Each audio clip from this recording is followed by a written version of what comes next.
akhir yang indah. Judul ini tentu bukan membahas sebuah cerita sinetron, tetapi judul ini adalah tentang cerita kehidupan. Hidup kita telah berawal dari kelahiran dan akan berakhir dengan kematian. Perjuangan besar kita adalah bagaimana akhir dari perjalanan ini adalah sebuah akhir yang sangat indah. Jadi pembicaraan kita adalah tentang husnul khatimah. Saudaraku sekalian yang saya hormati, Nabi kita sallallahu alaihi wasallam mewanti-wanti agar setiap kita benar-benar waspada terhadap akhir yang buruk. Maka disebutkan innamal a'malu bil khawatim. Artinya kesimpulan seluruh amal seseorang adalah apa yang menjadi penutup dari kehidupan tersebut. Jadi Anda jangan tertipu dengan salat yang luar biasa saat ini, dengan puasa yang luar biasa saat ini, karena yang terpenting dari rentang kehidupan kita dalam beramal adalah apa yang menjadi akhir dari segalanya. Apa yang menjadi akhir segalanya, itulah inti dari perjalanan hidup. Dalam hadis Ibnu Mas'ud radhiyallahu taala anhu, Nabi sallallahu alaihi wasallam bersabda, "Wa innar rajula la ya'malu bi'amali ahli al-jannah hatta ma yakunu bainahu wa bainaha illa dhira'. Fayasbiqu alaihi al-kitab fay'amalu bi'amali ahli an-nar fayadkhuluha." Terkadang kata Nabi sallallahu alaihi wasallam, ada seseorang yang sangat sungguh-sungguh beramal sehingga kita menduga bahwa dia adalah penghuni surga yang sedang berada di dunia. Kata Nabi SAW, sehingga jaraknya dengan surga hanyalah tinggal sedikit, hanya sehasta lagi menuju surga.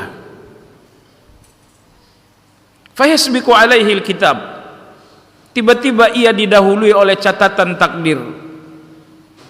Maka perjalanan hidup yang tinggal sehasta lagi untuk sampai ke surga, ternyata Allah mencabut sesuatu yang paling berharga.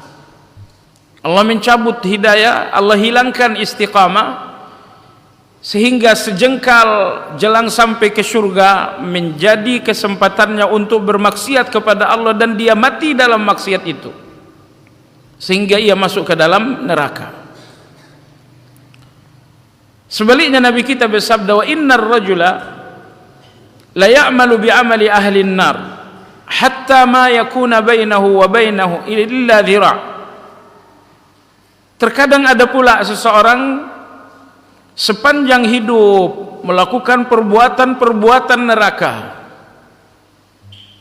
Jadi rentang usia entah berapa tahun pun dipenuhi dengan dosa-dosa di depan Allah Azza wa Jalla, sehingga jaraknya dengan neraka hanya tinggal satu hasta lagi.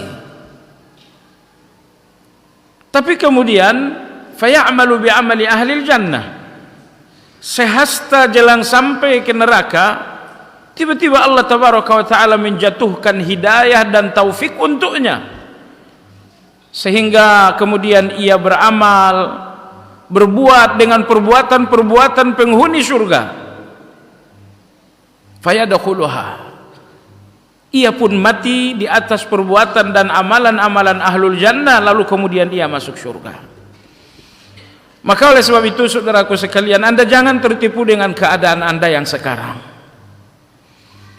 Barangkali pernah suatu malam Anda menikmati halawatul iman, manisnya iman bersamaan dengan rakaat-rakaat tahajud Anda. Tapi sekali lagi Anda jangan tertipu dengan itu semua. Barangkali Anda pun pernah merasakan betapa lezatnya tilawatul Quran ketika Anda menyelesaikan 1 juz, 2 juz, 3 juz. Anda pun gak boleh tertipu dengan itu semua. Nasihati diri Anda dengan hadis Ibnu Mas'ud.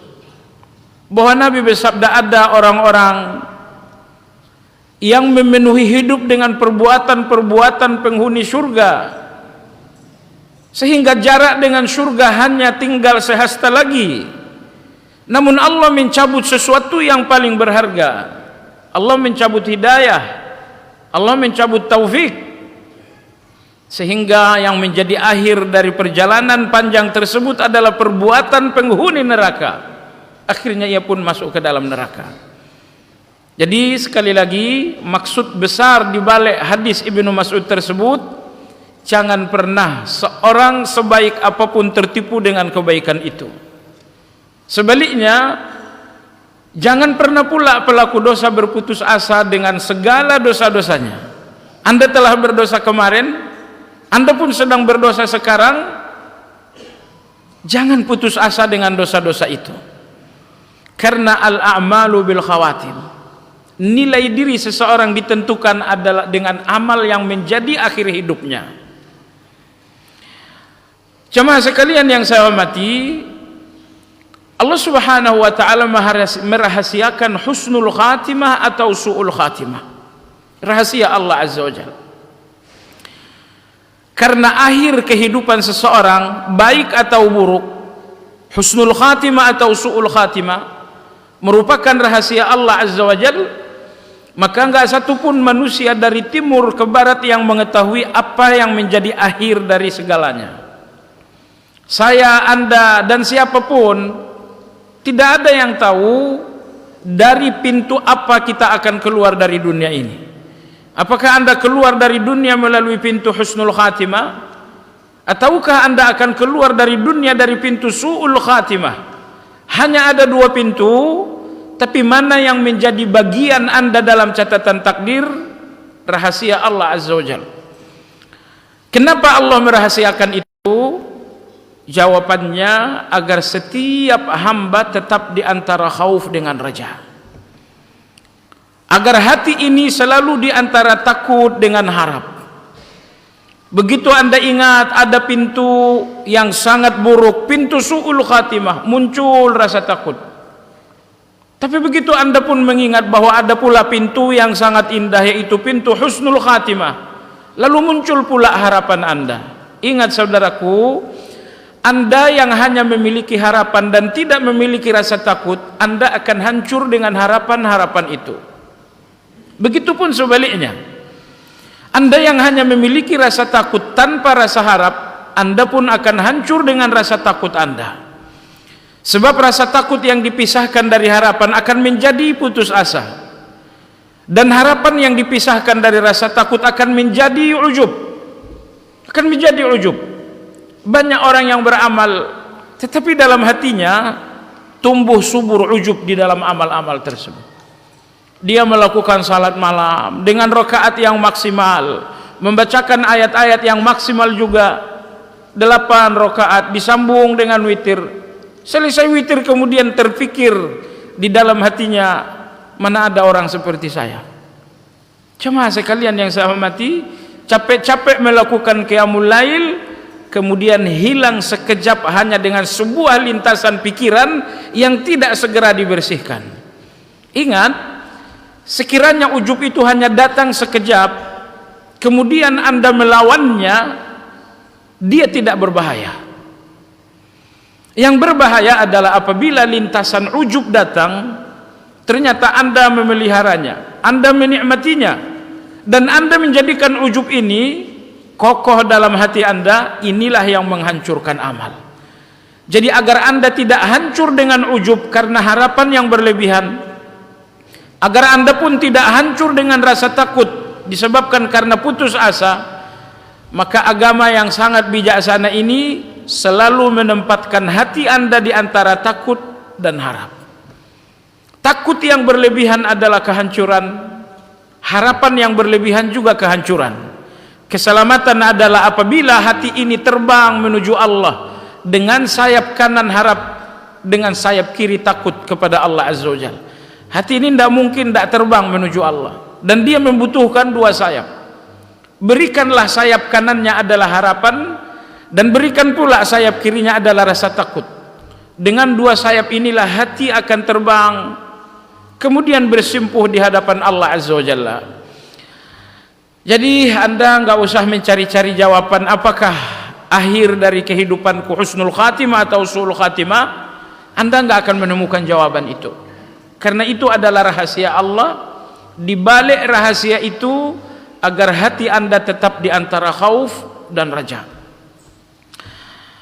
Jemaah sekalian yang saya hormati, kaum salafus salih, mereka adalah mereka, kemuliaan mereka tidak terbantahkan oleh siapapun, keagungan mereka diakui oleh siapapun. Namun demikian, dalam catatan sejarah hidup mereka tidak satupun kaum salafus salih yang tidak mengkhawatirkan su'ul khatimah. Mereka dengan keagungan dan kemuliaan yang besar takut dengan su'ul khatimah. Kita dengan dosa dan kejahatan yang sangat besar merasa aman dari su'ul khatimah. Dunia sangat berbeda. Mereka, saya ulangi, dengan ibadah dan kemuliaan yang luar biasa, namun takut dengan su'ul khatimah. Adapun kita dengan dosa dan maksiat yang sangat besar, namun merasa aman dari su'ul khatimah. Dan Allah tabaraka wa ta'ala berfirman dalam Al-Quran, afa aminu makrallah fala ya'manu makrallah illa al-qaumul khasirun. Apakah mereka merasa aman dari tipu daya Allah? Tidak ada yang merasa aman dari tipu daya Allah kecuali orang-orang yang akan rugi. Husnul khatimah atau su'ul khatimah bisa jadi akan menjadi tipu daya Allah untuk Anda dan untuk kita. Maka oleh sebab itu janganlah merasa aman dari apa yang enggak jelas bagi Anda. Imam Sufyan Ats-Tsauri rahimahullahu taala seorang ulama besar. Beliau adalah guru dari para guru-guru. Beliau pernah melakukan salat di samping Ka'bah, beliau bersujud. Seorang laki-laki telah berkali-kali mengitari Ka'bah di dalam tawaf. Imam Sufyan Ats-Tsauri masih tetap di dalam sujudnya. Akan tetapi jamaah sekalian, ketika Sufyan Ats-Tsauri rahimahullahu taala akan wafat, beliau menangis. Inilah detik-detik perpisahan dengan dunia, beliau menangis. Seseorang berkata, wahai Sufyan, engkau telah membentangkan hidup di atas kemuliaan. Engkau telah ajarkan sunnah-sunnah Nabi kepada sejumlah orang sehingga mereka menjadi ulama-ulama besar. Ibadahmu luar biasa, ketaatanmu tidak diragukan. Ada apa denganmu menangis wahai Sufyan? Sufyan Ats-Tsauri rahimahullahu taala berkata, inni akhafu an akuna maslubal iman. Aku sangat khawatir pada saat di mana aku sangat membutuhkan iman justru dicabut oleh Allah Subhanahu wa taala. Kita membutuhkan iman itu saat ini. Tapi kita lebih membutuhkan iman itu saat kita berpisah dari kehidupan ini. Jadi jangan sampai Allah berikan Anda iman ketika Anda membutuhkannya, namun Allah mencabutnya ketika Anda sangat-sangat dan sangat membutuhkannya. Imam Sufyan Ats-Tsauri berkata, aku khawatir saat aku betul-betul membutuhkan imanku lalu kemudian dicabut oleh Allah Azza wa Jalla. Dia takut dan dia menangis untuk ketakutan tersebut. Saudaraku sekalian, pernahkah Anda menangis untuk hal-hal seperti ini? Ketika Anda sedang sujud, Anda bayangkan sebuah akhir yang pasti akan terjadi, genangan air mata menetes karena rasa takut bahwa Anda akan pergi menutup perjalanan hidup dunia dengan sebuah su'ul khatimah. Jemaah sekalian, kemungkinan besar orang-orang yang takut justru akan diberikan rasa aman oleh Allah Subhanahu wa taala. Karena Nabi sallallahu alaihi wasallam bersabda, Allah Subhanahu wa taala berfirman dalam hadis qudsi, wa izzati wa jalali la ajma'u fi qalbi 'abdin baina amanaini wa makhafatain. Kata Allah Azza wa Jalla, demi keagunganku dan kemuliaanku, aku tidak pernah memberikan seorang hamba dua rasa aman dan dua rasa takut. Siapa yang merasa aman di dunia, akhirat akan menjadi ketakutan. Tapi siapa yang memilih dunia menjadi tempat untuk takut kepada Allah, maka akhirat adalah akan menjadi tempat ia mendapatkan rasa aman. Jadi jamaah sekalian, semakin Anda takut, kemungkinan besar Anda akan mendapatkan rasa aman. Jalan Anda untuk sebuah keamanan adalah rasa takut. Tapi kalau Anda terlalu merasa aman, rasa aman inilah yang kemudian membuat Anda jatuh kepada ketakutan. Maka di antara ibadah di dalam hati kita, ibadah qalbiyah, senantiasa membayang-bayangi diri dengan su'ul khatimah. Muncul ketakutan terhadap su'ul khatimah. Kenapa demikian? Jawabannya, sebab-sebab su'ul khatimah itu positif ada dalam diri kita semua. Apa yang menjadi penyebab su'ul khatimah? Maksiat. Apalagi kezaliman. Apalagi fikiran-fikiran yang buruk, apalagi permusuhan, dendam dan kebencian. Ternyata jamaah sekalian, hampir semua sebab dari su'ul khatimah positif dalam diri Anda. Bolehlah Anda merasa aman, tak ada su'ul khatimah. Kalau sekiranya enggak ada sama sekali sebab-sebab su'ul khatimah itu, tapi sekiranya sebab-sebab su'ul khatimah itu positif dalam diri Anda, maka lihatlah su'ul khatimah itu sebagai satu kemungkinan. Anda pelaku maksiat? Iya. Kalau begitu su'ul khatimah mungkin untuk Anda. Jangan mengatakan mustahil, mungkin. Baik jamaah sekalian yang saya hormati, Imam Syafi'i rahimahullahu ta'ala, begitu beliau akan wafat, beliau tutup usia 53 tahun. Imam Syafi'i rahimahullahu ta'ala meninggal di usia yang relatif muda. Begitu beliau rahimahullahu ta'ala meninggal dunia, muncul rasa takut yang tak bisa lagi ditutup-tutupi oleh beliau.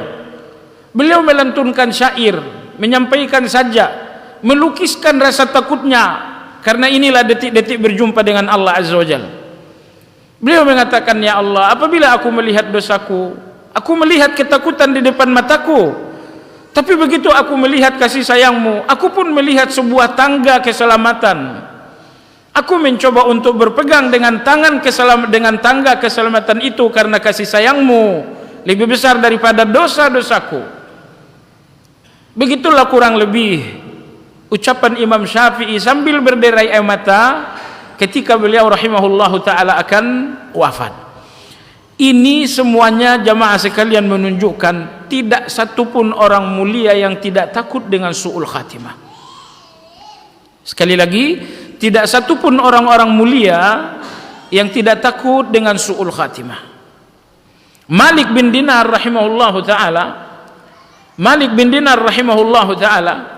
apabila beliau selesai salat tahajud, beliau telah melakukan tahajud, beliau pun telah menyempurnakannya dengan witir. Azan subuh belum juga berkumandang, biasanya Malik bin Dinar rahimahullahu ta'ala duduk bersandar di salah satu dinding rumahnya sambil ia memegang jenggot. Dia mengatakan, ya Allah, Engkau tahu siapa yang akan menghuni neraka, Engkau pun tahu siapa yang akan menghuni surga. Entah di mana Malik bin Dinar ini nanti akan menghuni. Setiap malam selesai tahajud selalu bermuhasabah seperti itu. Ya Allah, Engkau tahu siapa yang akan tinggal di dalam surga, Engkau pun tahu siapa yang akan tinggal di dalam neraka. Entah di mana Malik bin Dinar ini nanti akan bertempat tinggal. Jadi sekali lagi jamaah sekalian, tidak satupun orang-orang mulia melainkan takut dengan su'ul khatimah. Imam Al-Qurtubi rahimahullahu ta'ala mengatakan 3 hal yang sangat sulit ketika seseorang dalam su'ul khatimah. 3 hal. Yang pertama, apa yang paling sulit? Yang paling sulit adalah ini pertemuan dengan malakul maut. Selama ini kita hanya mendengar nama malakul maut, tapi begitu Anda telah sampai di ambang di ambang kematian, inilah pertemuan pertama Anda dengan malakul maut. Anda melihat wajahnya, Anda melihat rupanya, Anda melihat penampilannya. Ini pertemuan Anda dengan malakul maut. Hal kedua yang sangat menyulitkan, kata beliau, kesulitan mengucapkan la ilaha illallah. Pernahkah Anda jemaah sekalian membacakan Fatihah sangat lancar sekali, tiba-tiba Anda diminta untuk membacakan Fatihah di depan banyak orang, tiba-tiba entah apa yang terjadi dengan Anda lupa? Pernahkah terjadi suasana seperti itu? Sering. Beliau mengatakan kurang lebih seperti itulah manusia dengan la ilaha illallah. Saat ini jemaah sekalian tidak ada kendala, nggak ada kesulitan bagi Anda untuk mengucapkan la ilaha illallah. Tapi begitu Anda sampai di gerbang kematian, malakul maut pun telah datang, betapa Anda begitu kaget, betapa Anda sangat terperangah, sehingga la ilaha illallah yang begitu lancar tiba-tiba Anda nggak bisa. Di kanan, di kiri, anak dan istri berjuang mentalkinkan Anda la ilaha illallah. Tapi jamaah sekalian, Anda mendengar, tetapi karena ketakutan yang luar biasa, karena situasi yang sangat membuat Anda tegang, Anda tidak berpikir untuk mengucapkan itu. Jemaah sekalian, pernahkah Anda lihat seseorang yang sedang fokus dengan sesuatu, lalu Anda ajak bicara, fulan, wahai fulan, Anda tepuk-tepuk, assalamualaikum. Anda yang sangat fokus itu enggak sadar bahwa Anda sedang diajak bicara seseorang. Anda pasti pernah berada dalam situasi seperti itu. Lantas bagaimana ketika Anda melihat wajah malakul maut di depan mata? Allah tabaraka wa taala berfirman, hatta idza balagatil hulqum wa antum hina idzin tanzurun.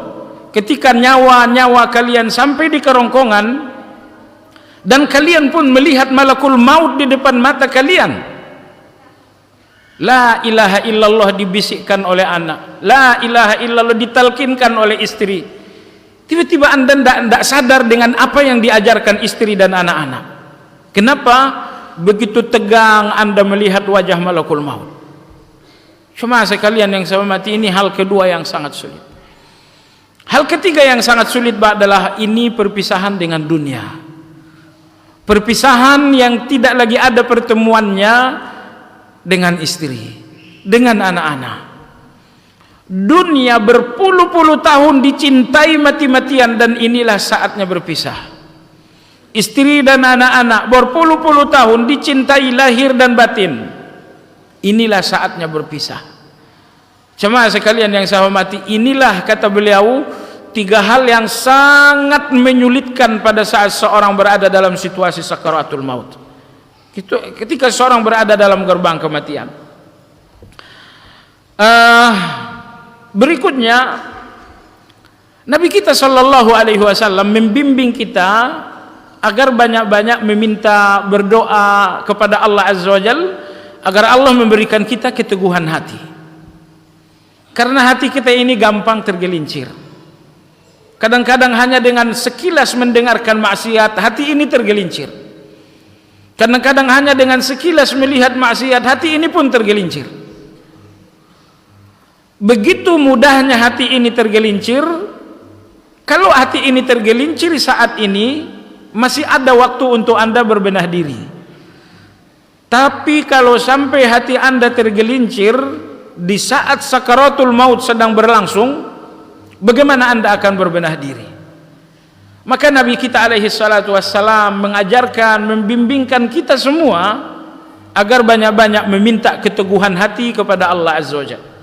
Nabi sallallahu alaihi wasallam misalnya bersabda, Allahumma ya muqallibal qulub thabbit qalbi ala dinik. Allahumma ya musarrifal qulub sarrif qalbi ala ta'atik. Ini doa jemaah sekalian, jangan tinggalkan. Kalau tidak bisa Anda ucapkan di setiap salat, paling tidak sekali sehari semalam. Sehari semalam perdengarkan Allah bahwa Anda ingin, perdengarkan Allah bahwa Anda ingin agar hati Anda diteguhkan dalam kebenaran. Dalam surat Ali Imran, Allah pun mengajarkan kita doa untuk keteguhan hati. Rabbana la tuzigh qulubana ba'da idh hadaitana wa hab lana min ladunka rahmah innaka antal wahhab rabbana la tuzigh qulubana. Wahai Rabb kami, jangan gelincirkan hati ini. Ba'da idh hadaitana, setelah engkau memberikan hidayah kepada kami. Wa hab lana min ladunka rahmah, berikanlah kami rahmat dari sisimu. Innaka antal wahhab, engkaulah yang maha memberi. Allah maha memberi. Allah maha memberi kalau Anda memberi. Kenapa Allah maha memberi? Karena semua pemberian Allah nggak bisa diberikan siapapun. Saya bisa memberikan Anda uang, tapi beliau juga bisa memberikan Anda uang. Pemberian saya bisa diberikan oleh siapapun, tapi siapa yang bisa memberikan pemberian Allah? Allah berikan Anda mata, betapa kecilnya mata ini, tapi siapa yang bisa memberikan Anda mata? Allah berikan Anda rambut, betapa kecilnya, tapi siapa yang bisa memberikan Anda rambut? Pemberian Allah nggak bisa diberikan oleh siapapun. Maka ketika di dalam doa itu kita minta hidayah, ditutup dengan Al-Wahhab. Rabbana la tuzigh qulubana ba'da idh hadaitana wa hab lana min ladunka rahmah innaka antal wahhab. Engkaulah yang maha memberi. Maha memberi, iya. Pemberian Allah, pemberian yang nggak bisa diberikan oleh siapapun. Karena Anda meminta, hati jangan tergelincir. Karena Anda meminta hidayah, karena Anda meminta rahmat, tiga-tiganya tidak mungkin diberikan oleh siapapun kecuali Allah, maka Allah dinamakan maha memberi. Jamaah sekalian yang saya hormati, berikutnya adalah beberapa sebab-sebab seseorang wafat dengan husnul khatimah. Sebab yang pertama, agar kita semua insyaallah ta'ala wafat dengan husnul khatimah, adalah istiqamah. Jadi berusahalah istiqamah di atas setiap kebaikan. Istiqamah di atas setiap kebaikan. Dari Aisyah radhiyallahu anha, beliau berkata, kana Nabi sallallahu alaihi wasallam idza amila amalan athbatahu. Apabila Nabi SAW melakukan sebuah amal, beliau mengokohkannya menjadi istiqamah.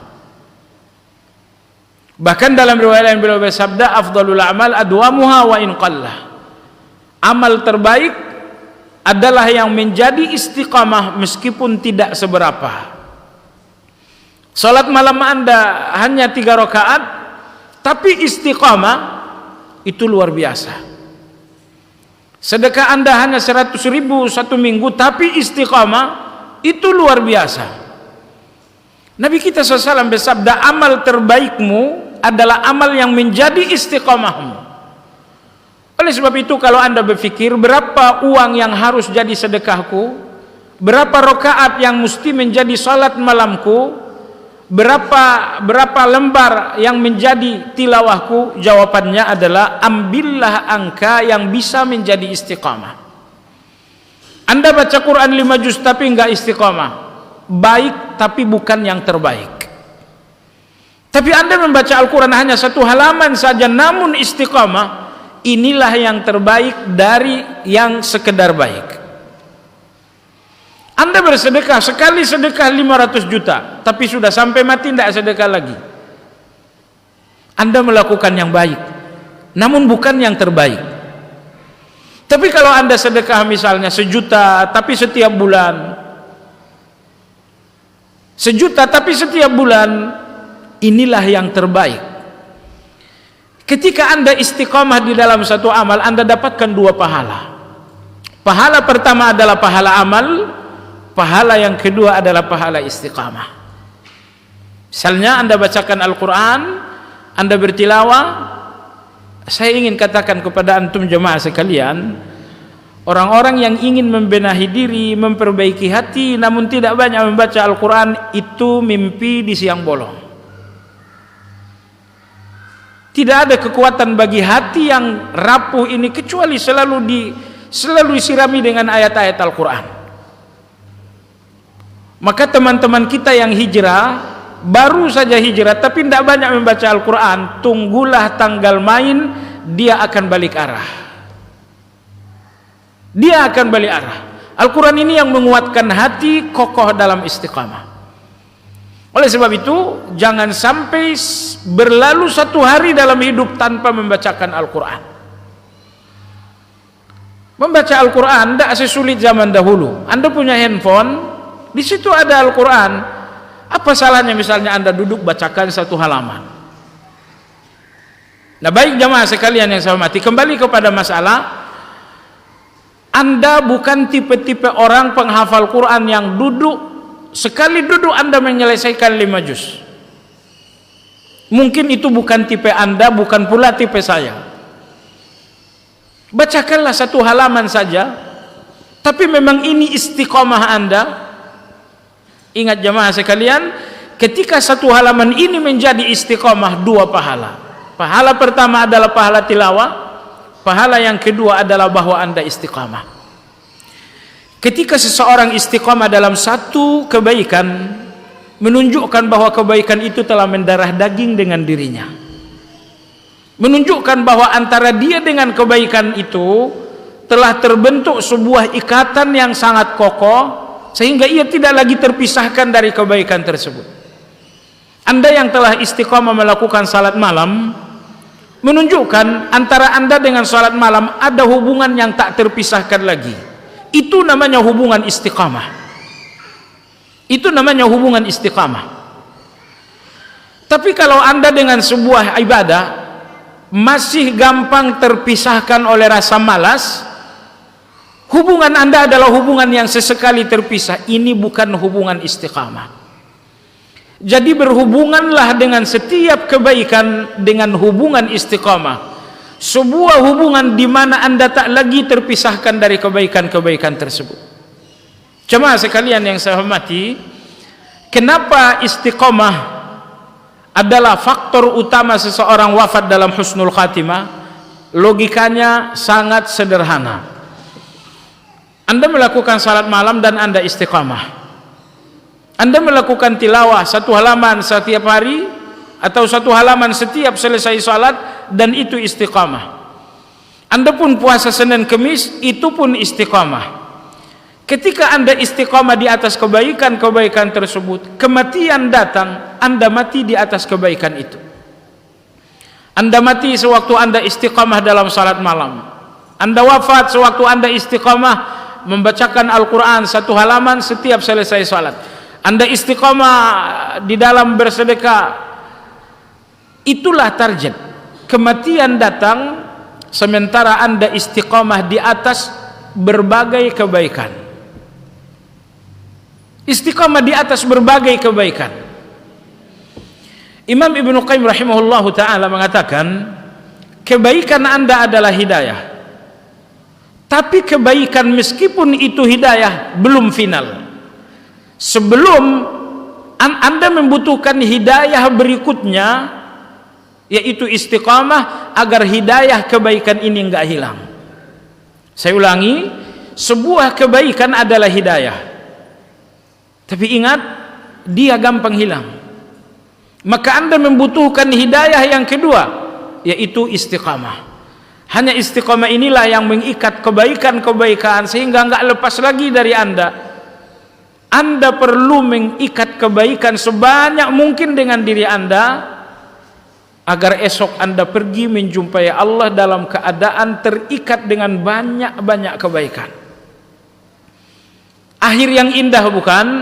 Ketika Anda menjumpai Allah sementara Anda sedang terikat dengan salat malam, sementara Anda sedang terikat dengan zikir pagi, zikir petang, sementara Anda sedang terikat dengan tilawah Al-Quran, sementara Anda sedang terikat dengan sedekah.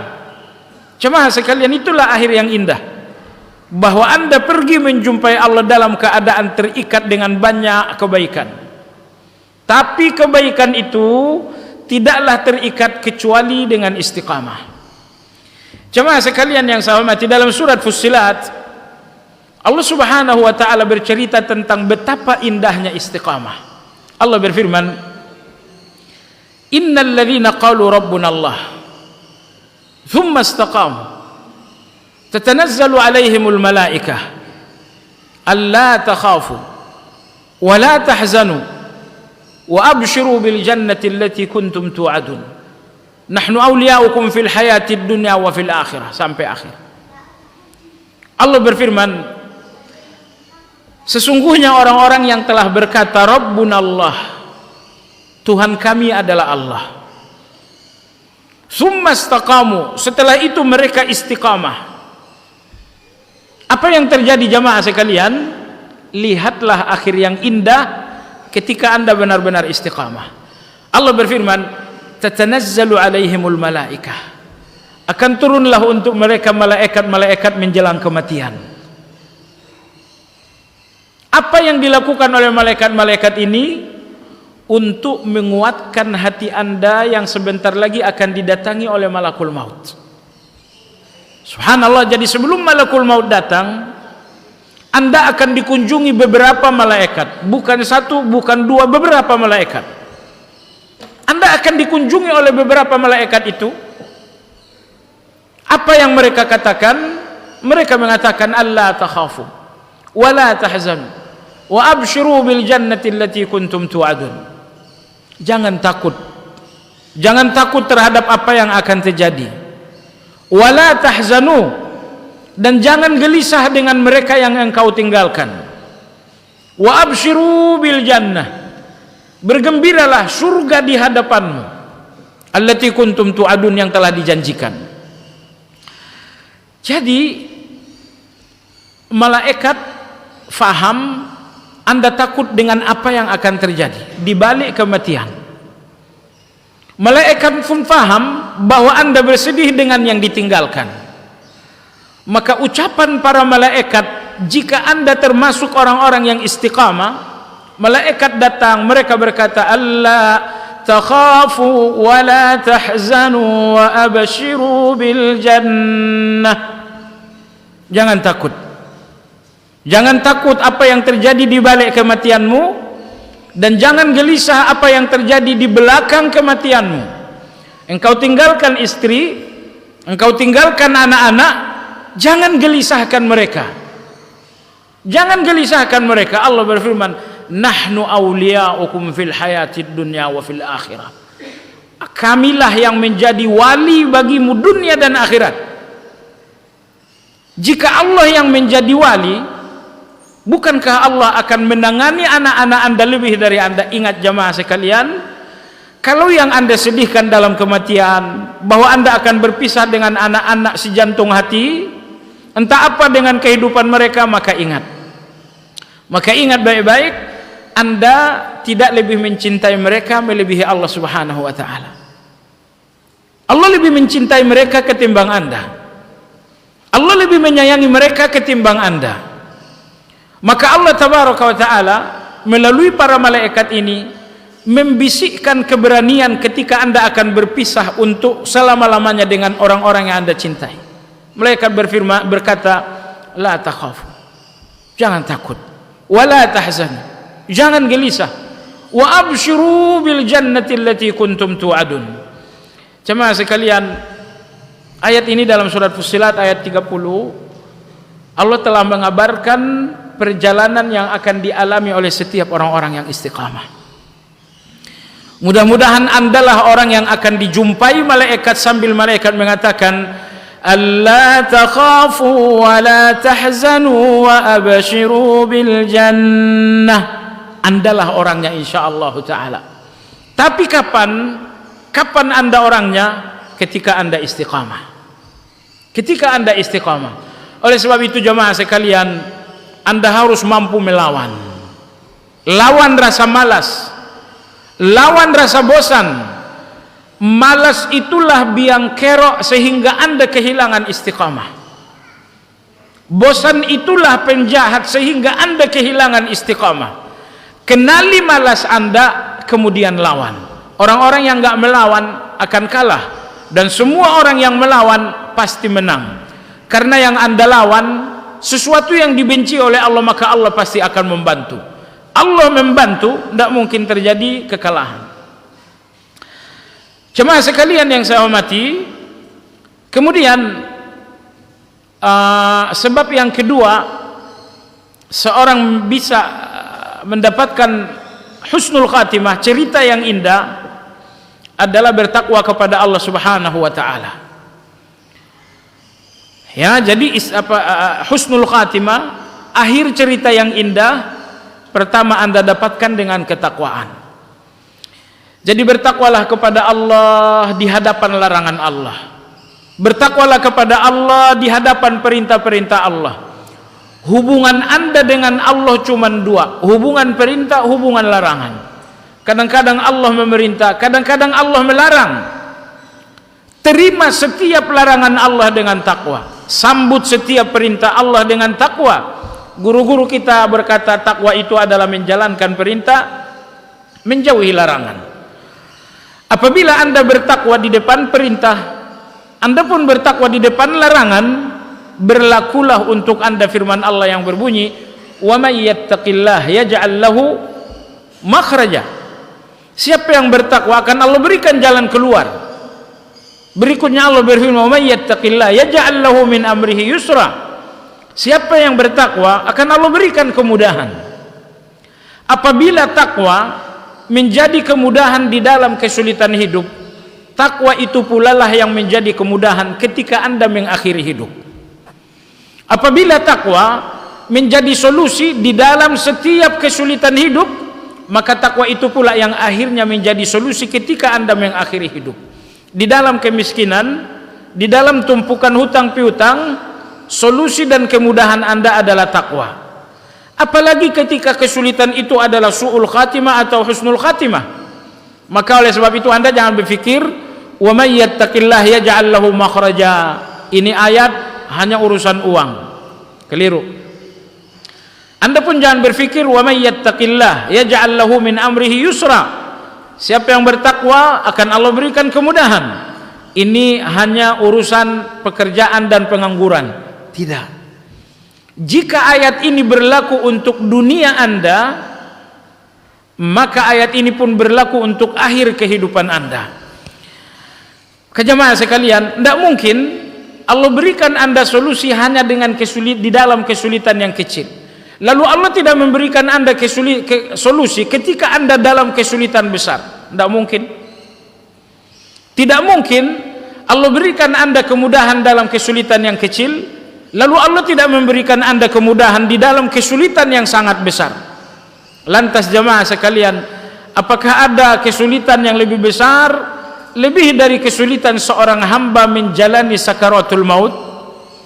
Tidak ada kesulitan lebih dari itu. Kesulitan uang Anda bisa dibantu oleh banyak orang, tapi kesulitan sakaratul maut, siapa yang bisa membantu? Maka saya katakan sekali lagi, tidak ada kesulitan terbesar lebih dari kesulitan sakaratul maut.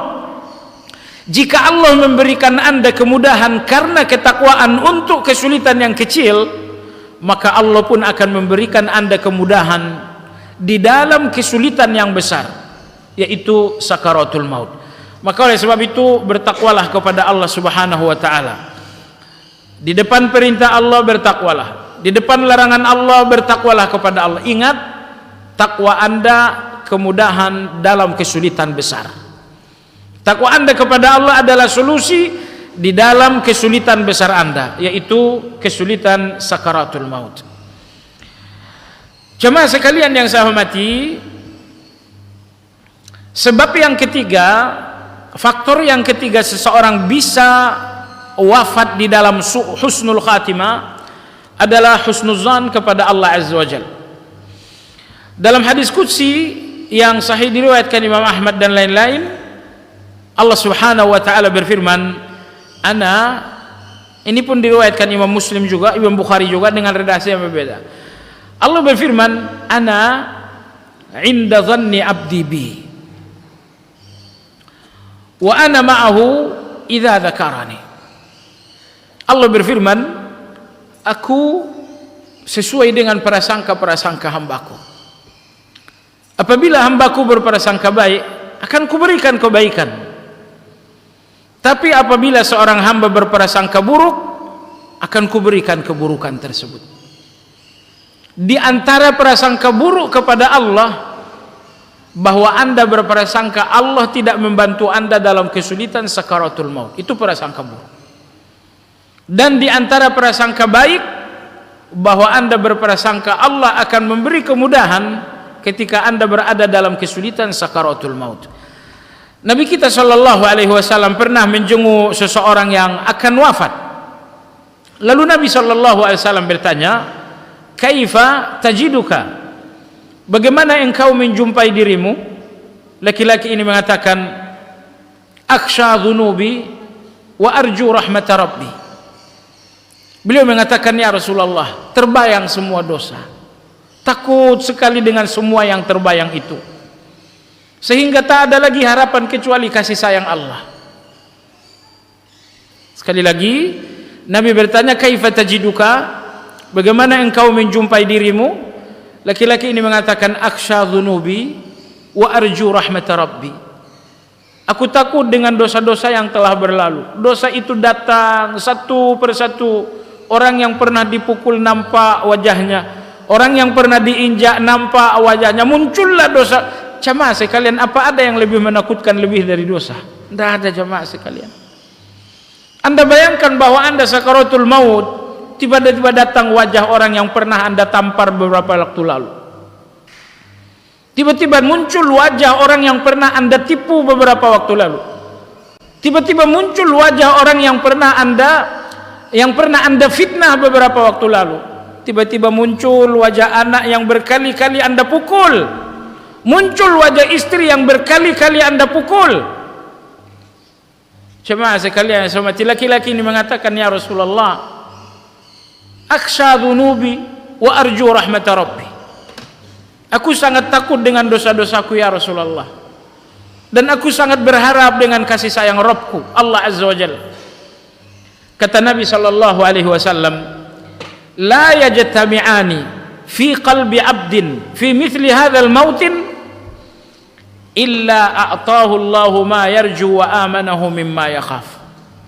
Kata Nabi sallallahu alaihi wasallam, tidaklah rasa takut dan harap seperti itu ada di dalam hati seseorang dalam situasi sakaratul maut, melainkan Allah akan mengamankannya dari ketakutan itu, dan Allah akan memberikannya dalam harapan-harapannya. Sekali lagi, kata Nabi sallam, Allah akan memberikan Anda rasa aman dari apa yang Anda takutkan, dan Allah akan memberikan Anda apa yang Anda harapkan. Oleh sebab itu, Anda yang sedang mendampingi orang yang sedang sakaratul maut, tugas besar yang mesti Anda lakukan, bisikkan ia harapan. Sampaikan kepadanya kalimat-kalimat yang baik. "Wahai fulan, engkau berdosa, tapi Allah Maha Pengampun. Wahai fulan, ibumu menyayangimu, namun Allah lebih menyayangimu. Percayalah wahai fulan, Allah mengampunimu. Yakinlah wahai fulan, Allah menyayangimu. Insya Allah sebentar lagi husnul khatimah untukmu." Jadi jangan Anda terlalu fokus la ilaha illallah. Kalau Anda ucapkan la ilaha illallah, calon jenazah ini sudah mengucapkannya, sudah, Anda diam. Jangan lagi didesak lagi. Anda nggak punya perasaan. Dia dalam keadaan sulit, Anda desak-desak juga. Kalau dia sudah mengucapkan la ilaha illallah, sudah, Anda diam. Tugas Anda berikutnya adalah bisikkan kata-kata yang membuatnya berharap. Sampaikan ucapan-ucapan yang membuatnya optimis kepada Allah Azza wa Jalla. "Wahai fulan, masih ingat kita salat? Masih ingat kita buka puasa sunnah bersama? Masih ingat ketika kita membantu masyarakat-masyarakat yang susah? Masih ingat ketika kita dulu belajar tahsin?" Ingatkan calon jenazah ini dengan kebaikan, agar ia melihat Allah dengan harapan. Masih ingat sewaktu kita dulu ngaji? Masih ingat sewaktu dulu kita bertilawah, belajar tahsin Al-Quran? Masih ingat? Sekali lagi, ingatkan calon jenazah dengan banyak kebaikan, nostalgiakan calon jenazah ini dengan banyak ketaatan, agar ia melihat Allah dengan harapan. Sebab apabila dia melihat Allah dengan harapan dan ia mati dengan harapan itu, Allah berfirman, ana inda dhanni abdi bi, akan kuberikan apa yang menjadi prasangka hambaku kepada aku. Jemaah sekalian yang saya hormati, kemudian di antara faktor yang keberapa sekarang? 3, 4. Anda jangan cari gara-gara, menurut saya udah banyak.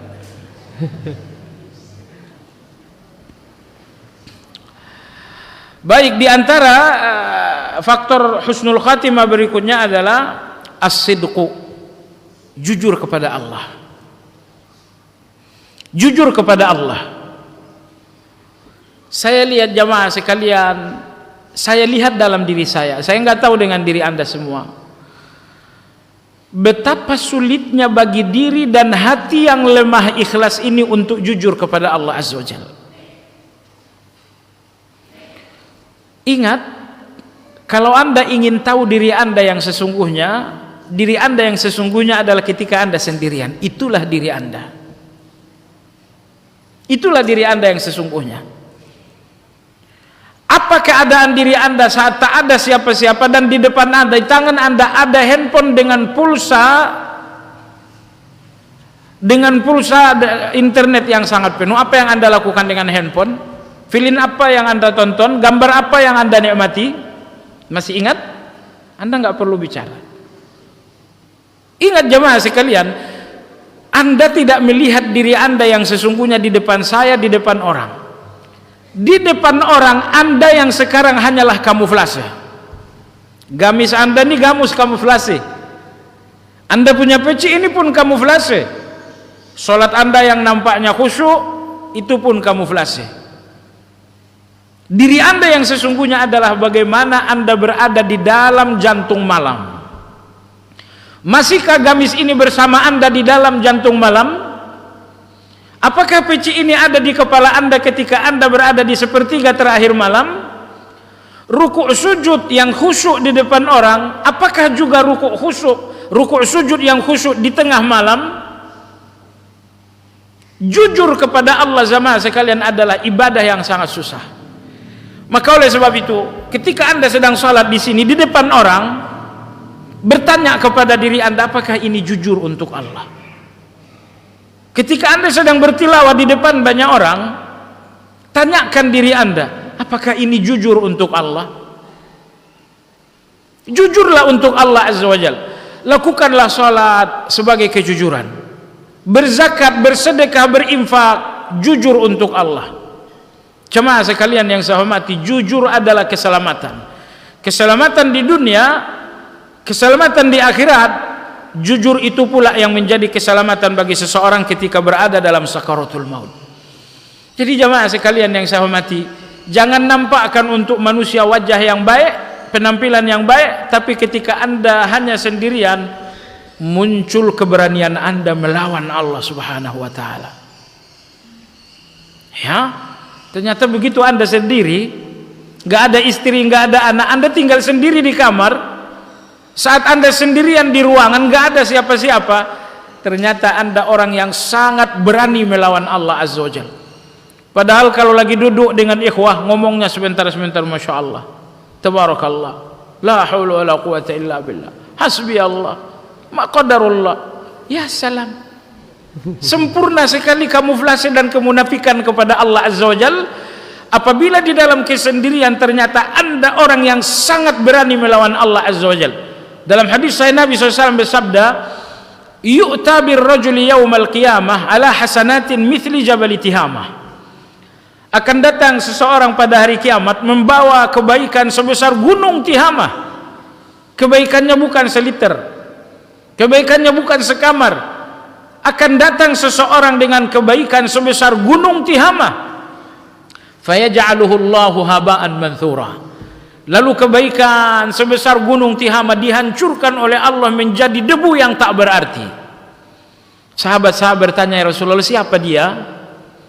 Siapa dia laki-laki yang datang dengan gunung kebaikan, lalu gunung kebaikan dihancurkan Allah menjadi debu yang tak berarti? Siapa dia? Kata Nabi sallallahu alaihi wasallam, ulaika qaumun idza takhallau bimaharimillahi intahakuha. Itulah orang-orang apabila mereka telah sendiri dengan larangan-larangan Allah, maka mereka melanggar larangan-larangan itu. Ketika telah sendiri di dalam kamar mandi, ketika sendiri di dalam ruangan, larangan-larangan Allah diinjak tanpa perasaan. Kata Nabi SAW, inilah orang-orang yang datang ke depan Allah dengan gunung-gunung kebaikan, lalu dihancurkan oleh Allah Tabaraka wa Ta'ala menjadi debu-debu yang tak berarti. Maka saudaraku sekalian yang saya hormati, potret diri Anda yang sesungguhnya, definisi Anda yang sesungguhnya adalah ketika Anda sendiri. Itulah definisi Anda. Sekarang ini definisi Anda orang baik. Di depan saya, di depan dia. Tapi ketika Anda di depan Allah dan tidak di depan siapa-siapa, temukanlah definisi diri Anda yang sesungguhnya. Tadi kita berbicara tentang istiqamah. Anda tahu siapa orang yang paling kokoh di atas istiqamah? Jawabannya, mereka adalah orang yang membangun amal-amal rahasia dalam kesendirian. Sekali lagi, orang yang paling kokoh di dalam istiqamah adalah orang-orang yang terus-menerus membangun kebaikan-kebaikan di dalam rahasia. Ketika sedekah, sedekahnya rahasia. Ketika tilawah, tilawahnya rahasia. Biasa aja kalau di depan orang, tapi begitu rahasia, luar biasa. Imam Ibnu Sirin rahimahullahu ta'ala, apabila dia keluar ke pasar, dia tersenyum, bercanda dengan orang-orang. Tapi adapun ketika Imam Ibnu Sirin telah berada di tengah malam, tetangga-tetangga mengatakan, kami selalu mendengar tangisan, selalu mendengarkan isak tangis dari rumahnya. Ibnu Sirin di depan orang biasa aja, tertawa, bercanda. Tapi begitu ia sampai di tengah malam, dia sadar Allah turun ke langit yang pertama. Dia sadar Allah memanggil-manggilnya dengan 3 panggilan. Siapa yang ibadah, akan kuterima. Siapa yang berdoa, akan kukabulkan. Siapa yang istighfar, akan kuampuni. Maka apabila Imam Ibnu Sirin telah sampai di tengah malam, candanya di siang hari hilang menjadi air mata, tawanya di siang hari berubah menjadi tangisan. Oleh sebab itu jemaah sekalian, tengah malam, situasi sendiri, itulah Anda yang sesungguhnya. Maka sekali lagi, orang yang paling kokoh dalam istiqamah adalah orang yang memiliki banyak amal-amal rahasia. Anda yang sedang hijrah, orang-orang yang hijrah itu sangat ekstrim berbuat baik. Syekhul Islam Ibn Taimiyah rahimahullah ta'ala mengatakan, Anda yang baru bertaubat, kata Imam Ibn Taimiyah, perlahan-lahan saja berbuat baik, jangan terlalu berlebihan. Kalau Anda terlalu berlebihan, nanti kebaikan itu mengalahkan Anda. Akhirnya Anda balik arah, salto lagi ke belakang. Jemaah sekalian yang saya hormati, jadi Anda yang sedang hijrah, semangat sangat luar biasa, ekstrim sekali dengan kebaikan-kebaikan, kata Syekhul Islam Ibn Taimiyah, tidak, perlahan-lahan saja. Enggak usah terlalu luar biasa, perlahan-lahan saja. Kebaikan itu diawali dari angka 1, angka 2, angka 3. Jangan langsung awali kebaikan dengan angka 1000, nanti malah amblas menjadi angka 0. Maka jemaah, perlahan-lahan saja. Lalu pertanyaannya, kapankah orang yang hijrah ini betul-betul istiqamah? Di depan mata fakta begitu banyak, orang-orang yang hijrah tiba-tiba mereka berbalik arah. Banyak sekali. Nah, sekarang kalau Anda ingin bertanya, siapakah orang-orang hijrah yang akan kokoh dan istiqamah?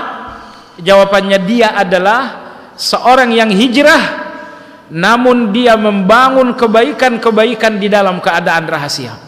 Sedekah rahasianya banyak, salat dalam keadaan rahasianya banyak.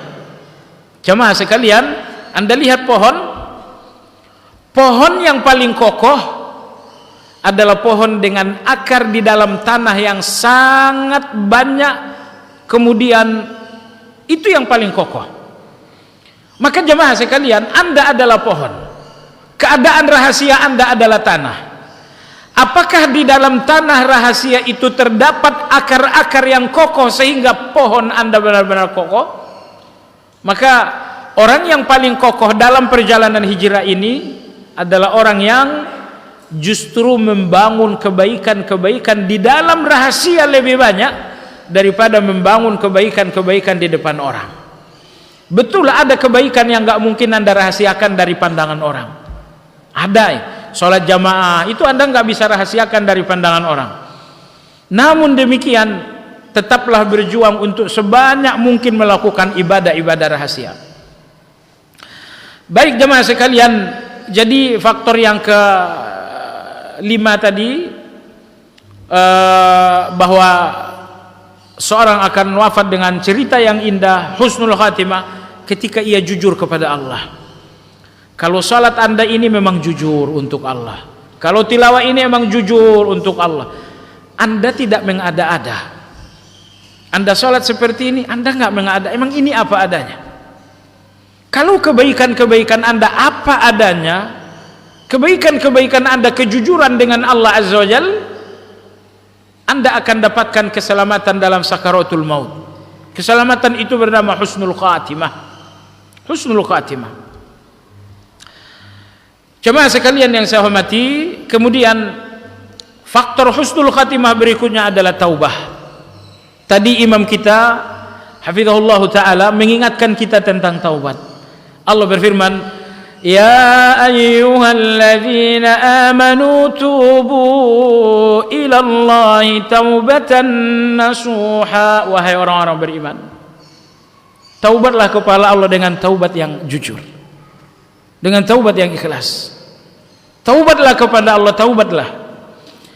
Allah tahu Anda jatuh kepada dosa, lalu Allah memanggil Anda, taubatlah, taubatlah, taubatlah. Imam Ibn Taimiyah rahimahullah berkata, Anda tidak menemukan ayat paling lembut dalam Al-Quran lebih dari ayat-ayat taubat. Allah tahu Anda pendosa, namun Allah membujuk Anda bertaubat sambil Allah berfirman, ya ayyuhalladzina amanu. Hei orang-orang yang beriman, taubat dong. Kalau Allah jujur gitu ya, kau pelaku maksiat, taubatlah. Allah enggak seperti itu. Allah tahu di belakang Anda menumpuk dosa, perjalanan hidup 40-50 tahun, dosa kita bukan satu kardus, tapi bergunung-gunung. Allah tahu itu. Namun meski Allah tahu betapa banyak dosa di belakang Anda, meski Allah lihat betapa Anda kotor dengan noda-noda maksiat, namun yang maha baik tetap memanggil Anda, ya ayyuhalladzina amanu tubu ilallah. Taubatlah kalian semua kepada Allah Azza wa Jalla. Taubatlah. Taubatlah kepada Allah Azza wa Jalla. Taubatan nasuha. Asa rabbukum ayyukaffira ankum sayyiatikum. Agar masa lalu menjadi ampunan untuk kalian.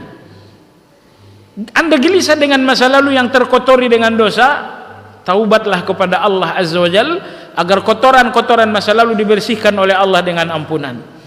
Maka bertaubatlah. Nabi SAW istighfar sehari semalam sebanyak 100 kali.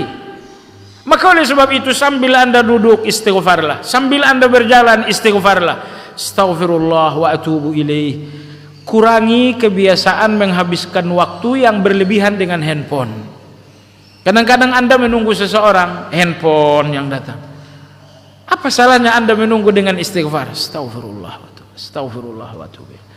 Anda naik mobil, Anda naik motor, dari masjid ini ke rumah Anda 5 menit, ngapain Anda mingkam seperti orang bisu?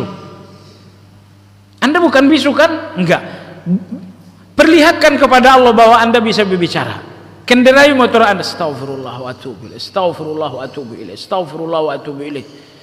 Oh, tapi kalau awak terus zikir nanti kata orang saya ini so alim. Abaikan manusia, mereka enggak menginginkan surga untuk Anda.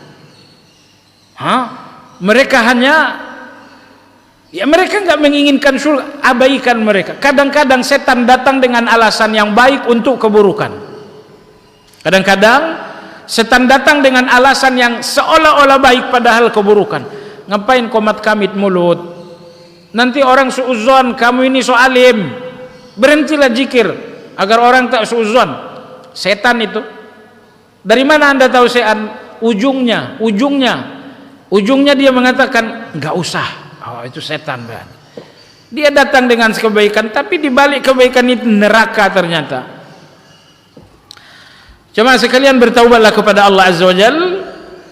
Itulah secara garis besar 5 atau berapa tadi? 5. Iya. Catatan Anda 5, kok saya jadi 6? Jujur kepada Allah. Siapa yang korupsi? Istiqamah, bertakwa. Baiklah, nggak apa-apa.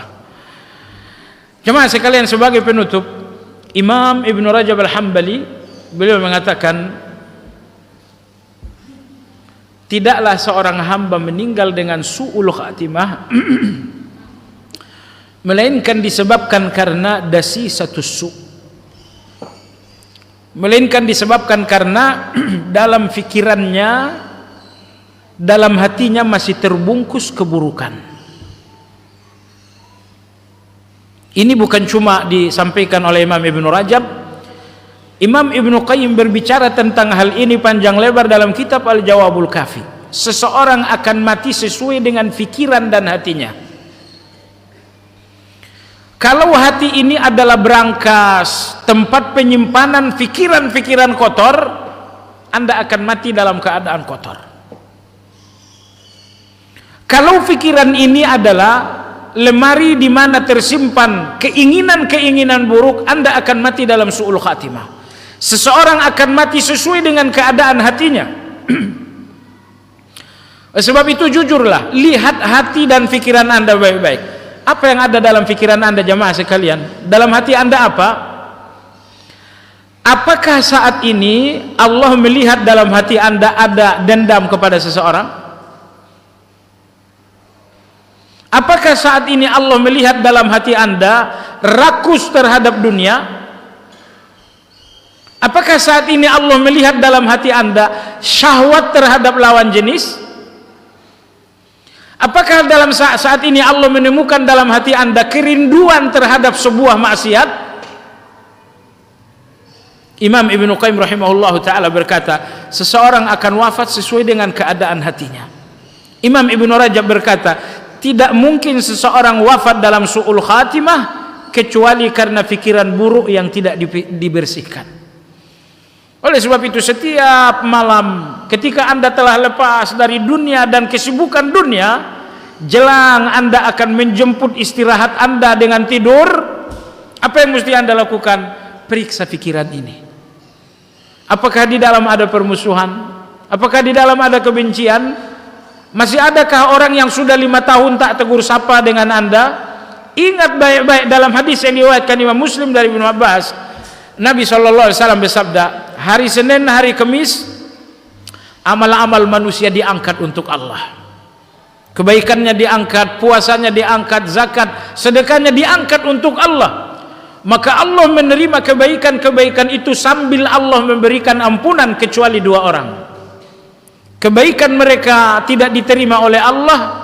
Yang pertama adalah rajulun asyraka billah, seorang yang masih melakukan syirik dengan Allah.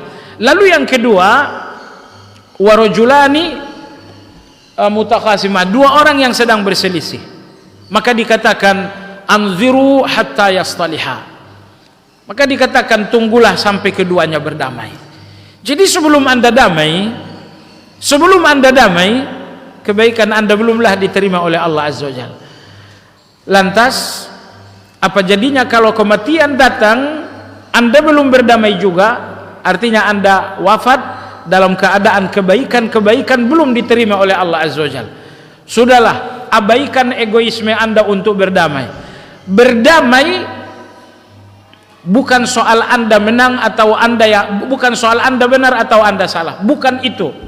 Tapi berdamai, saya ulangi, berdamai bukan soal Anda benar dan Anda salah, tapi soal bahwa Anda harus selamat.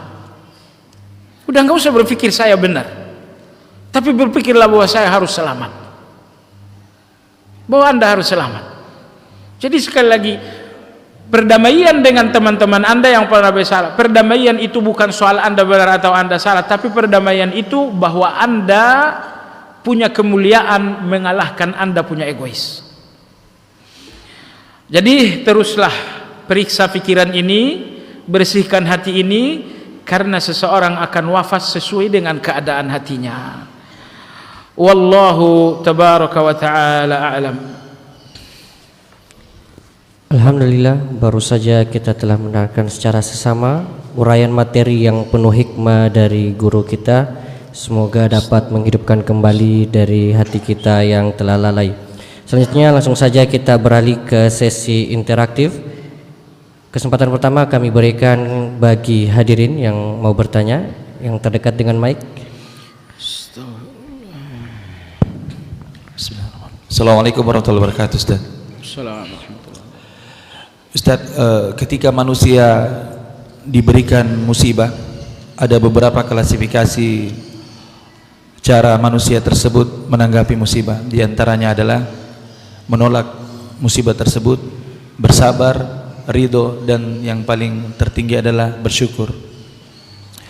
Apakah kita termasuk tidak bersyukur, Ustaz, ketika ditinggalkan orang tua, dan kemudian ketika kita lagi berkumpul bersama istri, keluar biasa kata-kata seandainya beliau masih ada, atau misalnya kita lagi memakan hidangan yang hidangan tersebut disukai oleh rahimahullah, kemudian kita mengatakan seandainya beliau masih ada, beliau pasti akan senang. Nah, dan yang kedua, ajarkan ke kami, Ustaz, untuk dapat bersyukur ketika ditimpa musibah. Syukran, jazakallahu khair. Iya, jazakallahu khair. Keadaan orang di hadapan musibah, keadaan yang paling buruk adalah berontak, teriak, histeris. Ini orang yang paling buruk. Kemudian di atas itu adalah dia bersabar. Dia bersabar. Bersabar itu artinya ada sebuah gejolak tapi ditahan. Menahan gejolak itu sabar. Di atas sabar adalah ridho. Ridho itu enggak ada lagi gejolak musibah. Dia ridha. Allah berfirman dalam surat Al-Hadid, "Wa man yu'min billahi yahdi qalbah."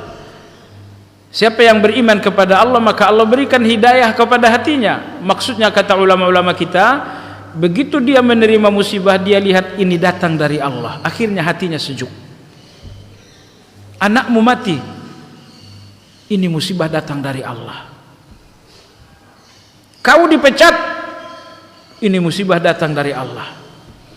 Semua musibah yang Anda hubungkan dengan manusia, kemungkinan Anda nggak akan bisa bersabar. Anakmu mati, pasti gara-gara dokter salah obat. Oh, Anda nggak akan bisa bersabar. Kau dipecat, pasti gara-gara fulan yang cemburu. Semakin Anda hubungkan maksiat Anda dengan musibah Anda dengan selain Allah, semakin berat musibah itu bagi Anda. Tapi musibah akan menjadi ridho dalam hati Anda jika Anda melihat ini datang dari Allah. Anda ridho. Lalu di atas ridho adalah orang yang bersyukur dalam musibah. Tentu dia nggak bersyukur karena musibahnya, tapi dia bersyukur karena 3 hal. Terjadi musibah, dia bersyukur, ternyata musibah ini lebih ringan dibanding musibah orang lain. Anakmu mati, iya, alhamdulillah. Alhamdulillah kemana? Fulan 3 orang anaknya mati, saya cuma 1. Syukur. Syukur yang pertama, ternyata musibah saya lebih kecil dibanding orang lain. Syukur yang kedua, ternyata musibah ini hanya menghantam dunia saya, tidak menghantam iman saya. Si fulan sana terjadi musibah, akhirnya murtad. Musibahnya menghantam dia punya iman. Tapi musibah ini hanya menghantam dompet saja. Musibah ini hanya menghantam kesehatan saja.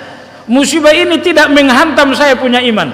Syukur yang kedua, bersyukur bahwa musibah ini hanya untuk dunia, bukan untuk iman dan akhirat. Syukur yang ketiga, ini musibah datang tapi Allah berikan pahala.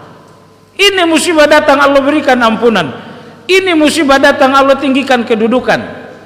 Ini musibah datang kemudian saya semakin tawaduk.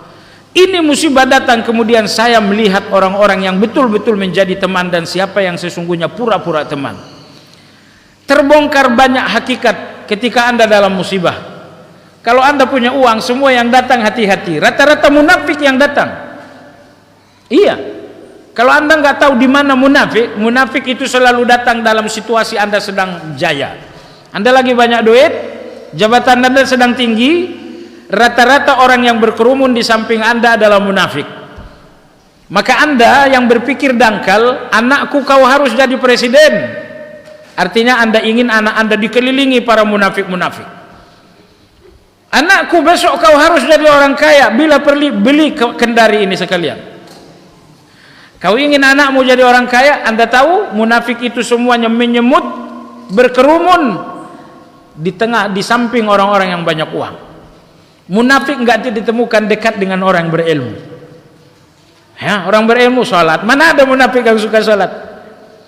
Jadi maka anak Anda siapkan menjadi orang berilmu, karena hanya dalam kehidupan orang berilmu munafik-munafik ini jarang ditemukan.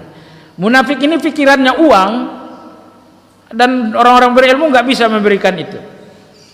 Baik, jadi dengan demikian inilah jenjang level orang dalam menghadapi musibah. Yang terakhir tadi adalah level syukur, 3 syukur di dalam musibah.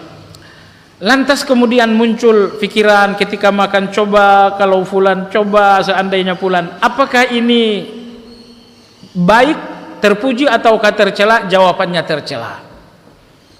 Jawabannya tercela. Kenapa? Jemaah sekalian, di antara satu hal yang menyulitkan sabar adalah andai kata. Itu yang menyulitkan banyak orang sabar. Bapaknya mati, dia menangis. Kenapa menangis? Andai kata kemarin ayah saya ajak makan bersama. Andai kata. Kenapa kau nangis? Andai kata kemarin ayah saya bawakan umroh. Andai kata kemarin, andai kata. Makin kau tumpuk andai kata, makin tak kau temukan jalan sabar. Maka Nabi SAW bersabda, jangan ucapkan lau andai kata, fa inna lau taftahu amal syaitan. Karena ucapan andai kata itu hanya membuka lowongan kerja bagi setan yang sedang nganggur. Banyak setan yang nganggur, dia lihat nih orang nggak bisa digoda, nganggur dia. Tapi begitu Anda andai kata, oh ada lowongan kerja, jangan berikan dia lowongan kerja. Nah, kecuali andai kata yang sifatnya kabar. Karena andai kata ini kata ulama kita ada 2. Yang pertama, lau tahassur. Anda ucapkan andai kata karena menyesal. Ini setan ini yang punya kerjaan. Yang kedua, andai kata diucapkan tapi untuk sebuah berita, bukan untuk sebuah penyesalan. Andai kata kau datang tadi ngaji, waduh enak betul pembahasan. Itu andai kata bukan untuk menyesali sesuatu, tapi itu andai kata untuk menceritakan sesuatu yang luar biasa. Andai kata kemarin kau datang walimah, oh masya Allah luar biasa. Andai kata matahari ini enggak panas, saya akan datang. Anda tidak sedang menyesali dengan andai kata itu. Anda hanya sedang menyampaikan berita. Jadi kesimpulan, andai kata untuk menyesali sesuatu adalah pintu kerja syaitan. Tapi kalau andai kata itu adalah untuk memberitakan sesuatu, hukumnya dibolehkan. Saya khawatir apa yang antum tanyakan adalah andai kata untuk menyesal. Buktinya andai kata itu biasanya bersamaan dengan air mata pula. Anak sudah lama meninggal, begitu makan ternyata ini makanan kesukaan anak gitu ya. Begitu makan, mewek dia. Tahu mewek kan, nangis dia. Kenapa nangis? Ini makanan kesukaan anakku, andai kata saja dia hidup. Ya Allah, musibah segar kembali. Anda sendiri yang menyegarkan musibah itu. Anda aktifkan musibah Anda kembali dengan kata-kata andai kata. Musibah itu udah non aktif sebetulnya. Ya, panas musibah itu udah non aktif, tapi di tangan Anda ada tombol bernama tombol andai kata. Anda tekan tombol itu ternyata segar kembali, aktif kembali musibah yang sudah non aktif. Udah jemaah sekalian, pandai-pandailah. Andai kata bisa berbahaya apabila penempatannya enggak. Itu satu kata Anda bisa berbahaya. Bahkan andai kata bisa menjadi kufur. Kapan? Andai kata aja zina boleh, tuh. Anda nggak ridho zina itu haram? Andai kata aja misalnya riba itu boleh, Anda berandai kata iya karena Anda ingin, bukan? Andai kata Anda untuk melanggar hukum Allah itu kekufuran, karena Allah haramkan riba, kewajiban Anda ridho. Begitu Anda masih berandai-andai, coba kalau riba ini nggak haram, sayang betul ya haram. Ini andai kata kufur, waliyadzubillah.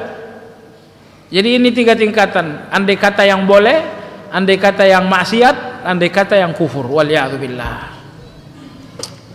Taib, pertanyaan selanjutnya, apakah kita berteman harus kita hindari teman kita yang sering menceritakan keadaan rumah tangganya?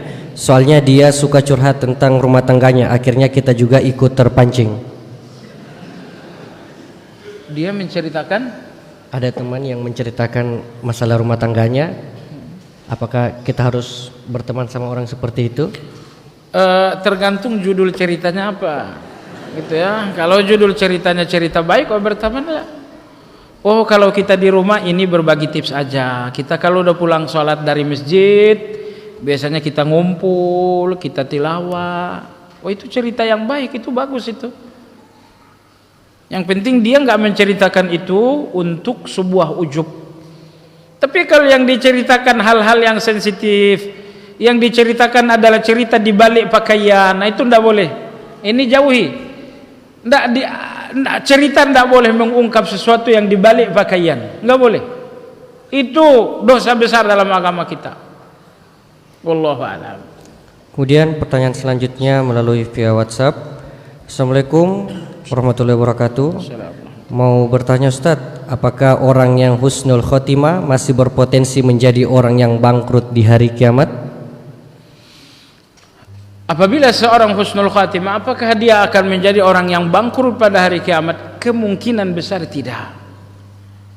Ya, karena husnul khatimah itu adalah rangkuman perjalanan hidup. 80 tahun Anda hidup, rangkumannya adalah sakaratul maut. Berapa lama Anda hidup? 80 tahun. Anda mau hidup berapa tahun? 1000. Jangan. Ya. Anda pengen hidup 80 tahun. Rangkuman 80 tahun itu adalah sakaratul maut. Entah sakaratul maut ini 5 menit, ini yang menjadi rangkuman. Biasanya orang-orang yang wafat dalam husnul khatimah, ya, biasanya orang-orang seperti ini insya Allah tidak lagi bangkrut di depan Allah Azza wa Jalla. Ya. Taib, satu pertanyaan terakhir kami berikan kesempatan bagi hadirin.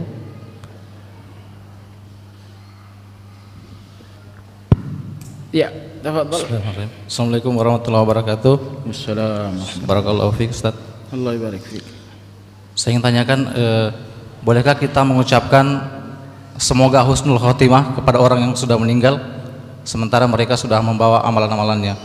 Kemudian yang kedua, ketika seorang tokoh yang masyhur wafat, dia meninggalkan kesan yang kurang elok dalam perkara lisan, lakop-lakop yang buruk, dan kita khawatirkan ini akan menjadi role model anak-anak muda atau generasi-generasi kita berikutnya.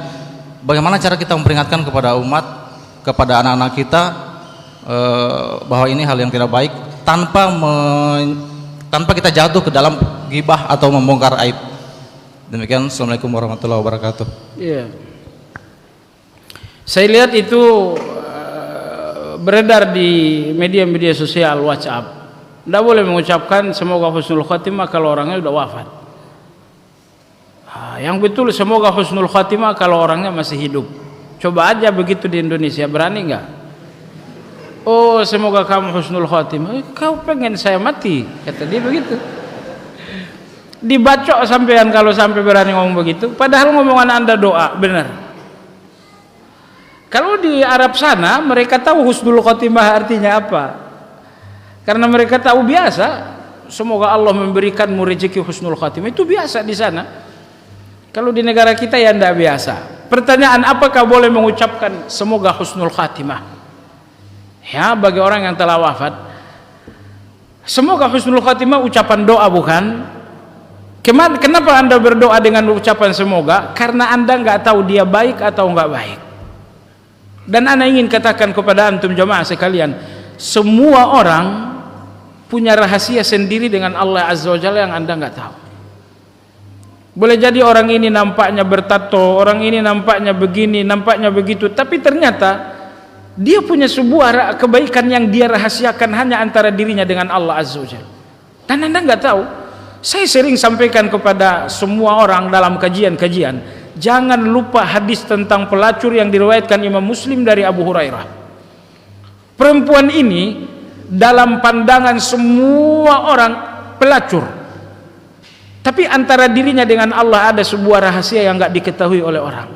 Dia pernah memberikan minum kepada anjing, dan bagi Allah itu luar biasa. Allah berterima kasih dan Allah memberikan ampunan. Oleh sebab itu jemaah sekalian, seburuk apapun orang di depan mata Anda, ingat, siapa tahu ada rahasianya dengan Allah yang Anda nggak tahu. Siapa tahu dia punya rahasia dengan Allah yang Anda nggak tahu. Maka jangan melecehkan, jangan menghinakan seorang. Anda bertemu dengan wanita, buka aurat, dia punya rok 30 cm di atas lutut. Iya. Tapi apakah Anda tahu bahwa dia punya rahasia dengan Allah Azza wa Jalla? Apakah Anda tahu? Mungkin setiap kali punya uang dia bantu anak yatim, dia punya uang dia bantu orang-orang. Jadi ingat, lihat semua orang-orang yang berdosa dengan pandangan kasihan, bukan dengan pandangan menghina. Ya. Bahkan dalam sebuah asar salafus saleh, Anda yang menghina akan kembali kepada Anda. Oh, dasar pelaku maksiat. Tunggulah beberapa saat lagi Anda orangnya. Baik.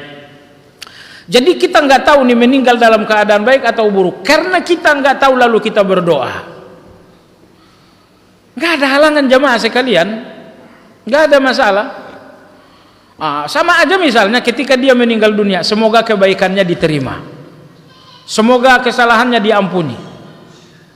Jadi insya Allah ta'ala nggak ada masalah, karena ucapan semoga dia husnul khatimah maksudnya adalah semoga kebaikannya diterima, dosanya diampuni. Itulah hakikat dari husnul khatimah. Bolehkah saya Allahumma ghafir lahu? Boleh? Boleh. Itukah husnul khatimah? Itulah husnul khatimah itu. Jadi sekali lagi, syukur-syukur tulisan itu saya dapat beberapa kali, tapi saya lihat bukan dari seorang guru. Berarti ini dari orang yang banyak bicara. Dari orang yang banyak bicara. Jadi sekali lagi saya katakan, semoga Anda husnul khatimah. Padahal udah mati. Iya, ini doa. Hakikat husnul khatimah, Allah terima kebaikan, Allah ampuni kejahatan. Itulah hakikat husnul khatimah. Ketika Anda doakan semoga husnul khatimah, seolah-olah Anda berdoa, ya Allah terima kebaikannya, ya Allah ampuni kesalahannya. Itulah hakikat dari husnul khatimah. Insya Allah nggak ada masalah. Yang kedua, ketika Anda ingin mewanti-wanti seseorang dari kejahatan orang tertentu, oh ini orang begini, hati-hati kamu. Nah, dalam agama kita, Imam Nawawi dalam Riyadhus Shalihin menyebutkan ada 6 gibah yang sesungguhnya dibenarkan. Kenapa dibenarkan? Karena maslahatnya lebih besar daripada mudaratnya. Gibah itu hanya merugikan seseorang, tapi maslahatnya manfaat untuk orang lain. Misalnya ada seseorang, anggaplah namanya Kurdi.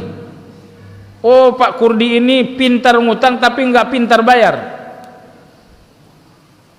Lalu Anda wanti-wanti, Pak Kurdi minjam uang. Iya, hati-hati. Itu pintar minjam tapi nggak pintar ngembaliin. Anda gibah? Iya. Tapi gibah Anda dibenarkan dalam agama. Gibah Anda merugikan Kurdi, tapi gibah Anda menyelamatkan 100 orang. Ketika maslahatnya lebih besar daripada mudarat, agama mengatakan Anda dimaafkan. Nah, jadi, tapi kalau kejahatan itu kejahatan personal, nggak membahayakan orang lain, Anda nggak perlu gibah. Lu tahu tetangga sebelah? Enggak. Itu tukang selingkuh. Saya pernah lihat dia berzina.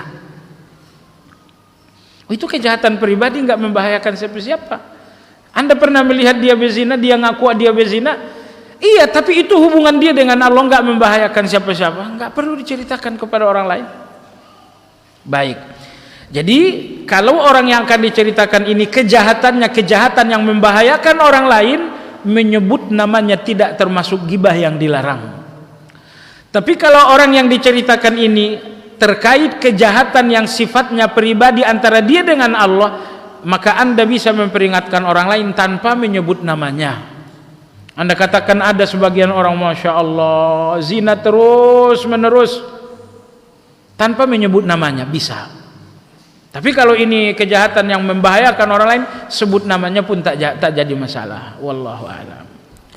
Alhamdulillah, barakallahu fikum wa jazakallahu khair. Kami ucapkan kepada guru kita atas bimbingan, nasihat dan petuanya yang disampaikan di kesempatan pagi yang berbahagia ini. Semoga apa yang disampaikan oleh Al-Ustadz bermanfaat bagi diri kita, dan kita doakan semoga Ustadz senantiasa diberkahi umur, keluarga dan ilmu Ustadz. Dan kita memohon kepada Allah Subhanahu wa taala, semoga Allah Subhanahu wa taala mengokohkan kita dari segala maksiat-maksiat yang ada di depan kita, dan semoga Allah mengistiqomahkan kita di atas kebaikan dan ketaatan-ketaatan kepada Allah Subhanahu wa taala.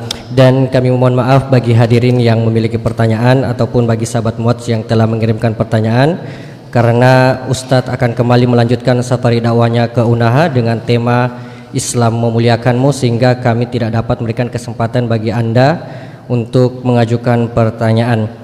Dan insya Allah kajian Syafari Dakwah akan dilanjutkan di hari Senin besok di Masjid Raudatul Jannah dengan tema Seakan Melihat Allah ba'da subuh, kemudian ba'da maghrib Samudra Penuh Hikmah di Masjid Islamic Center Muatz bin Jabal, kemudian di hari Selasa terakhir di Masjid Islamic Center Muatz bin Jabal dengan tema Masuk Neraka Tanpa Sadar. Semoga kita dapat terus mengikuti dan mengambil manfaat serta ilmu yang akan disampaikan oleh Ustadz.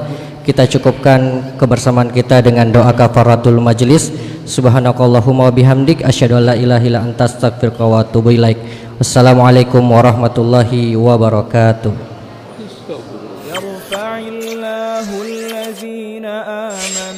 Muaz TV, saluran televisi satelit Anda.